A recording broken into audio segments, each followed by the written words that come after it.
From NBC News, this is Sunday Today with Garrick Utley, Mary Alice Williams, and Al Roker. Women and fiction remain for me unsolved problems.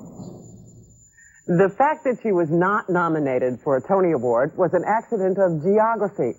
Eileen Atkins' intimate one-woman show is playing off-Broadway.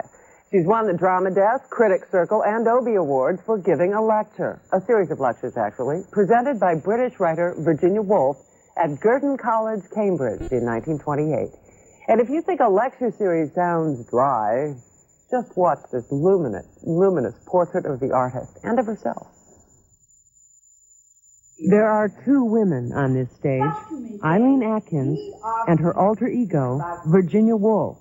Not the sad-eyed, high-strung, sexually conflicted depressive, but the Virginia Woolf of towering intellect, rapier wit, rigid sensibility.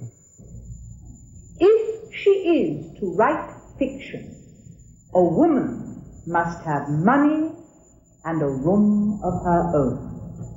Virginia Woolf's lecture is an indictment of the male ruling class and the economic repression forced on women, an indictment made devastating by Atkins' dignity.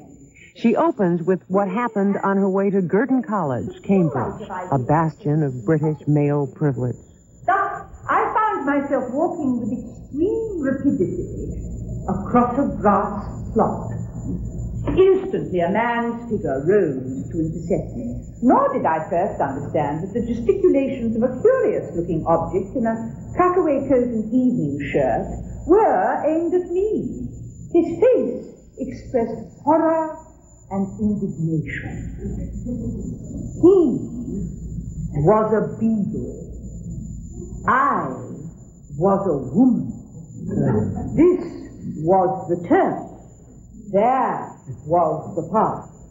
Only fellows and scholars are allowed here. The gravel was the place for me. You could have turned it into a feminist harangue. On paper, it borders on that. Yes. Why didn't you? Oh, because who wants to come and hear a feminist harangue? I don't want to hear a feminist harangue. I think in the end I'm the kind of feminist, if we have to use that word, that Virginia is. She comes through all the having chips on your shoulder about all the dreadful things that have been done about women. She's funny about it. Women of that day, and it was only 1928, had neither the time nor the training to amass fortunes. Had they been able to make a bundle while bearing 13 children, they were banned by law from keeping it. Until the turn of the century, their money was their husband's property. See, why did men drink wine and women water? Why was one sex so prosperous and the other so poor? What effect had poverty on fiction? There is a class struggle here. Virginia Woolf, born to the middle class, in love with a person of the upper class. Eileen Atkins, a child of the projects, born to a meter reader and a mother who took in sewing. Both women on this stage are driven by that struggle. Both won. Atkins by virtue of her raw talent, Woolf by a legacy from a distant aunt. The news of her small legacy reached me one night at about the same time that the act was passed that gave the vote to women.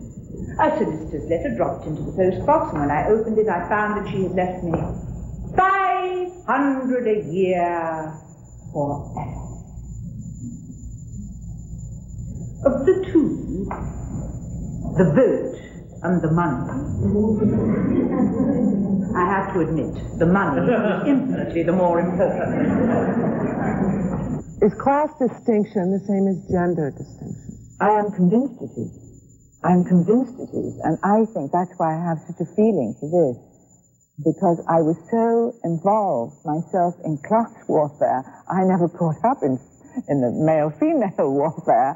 But I think I bring all those feelings I had about class warfare to this, because I think they're identical. Because in both cases, you are stopped from doing something that for a reason that is nothing to do with your talent or ability for the job, or not even a job, just expressing yourself in some way. I wonder if you have any notion how many books are written about women in the course of a year. Have you any notion how many are written by men? Are you, young women, aware that you are perhaps the most discussed animal in the universe?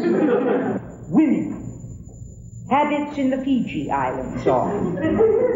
Weaker in moral sense than. South Sea Islanders' age of puberty among. Attractiveness of. Offered as sacrifice to. Small size of brain of. And so on. How on earth could Samuel Butler write, wise men never say what they think of women? As far as I could see, wise men never say anything else. Quentin Bell, Virginia Woolf's nephew, said he spoke of the fusion of spirits into your portrayal. How much of you is in Virginia Woolf and vice versa? I do know there's an awful lot of me in this. But then, of course, I totally agree with everything she says. Everything. There's nothing I don't agree with. I turn to Professor Trevelyan's History of England. Once more I looked up women, found position of, and turning to the pages indicated, I come across this. Wife beating was a recognized right of man and was practiced without shame by high as well as low. Similarly, the daughter who refused to marry the gentleman of her parents' choice was liable to be locked up, beaten, and flung about the room. Now, this passage refers to 1470, soon after the time of Chaucer. The next reference we have to the position of women comes some 200 years later, at the time of the Stuarts. The piece, A Room of One's Own, was written as lectures to the educated young ladies of the 1920s. Is it still relevant? Well, I wasn't so sure what it was when I first read it. But the minute I did it, and the minute I got the reaction from women today, I know it's absolutely relevant. It's absolutely relevant. Letters pour in from women. A lot of middle-aged women who feel regret that they haven't fulfilled what they feel they should have done, and that even in their lifetime they've been stopped. If we have 500 a year, each of us, and rooms of our own, if we have the habit of freedom and the courage to write exactly what we think, literature is open to everybody. I refuse to allow you, beetle though you are, to turn me off the grass. Lock up your libraries if you like. There is no gate, no lock, no bolt that you can set upon the freedom of my mind.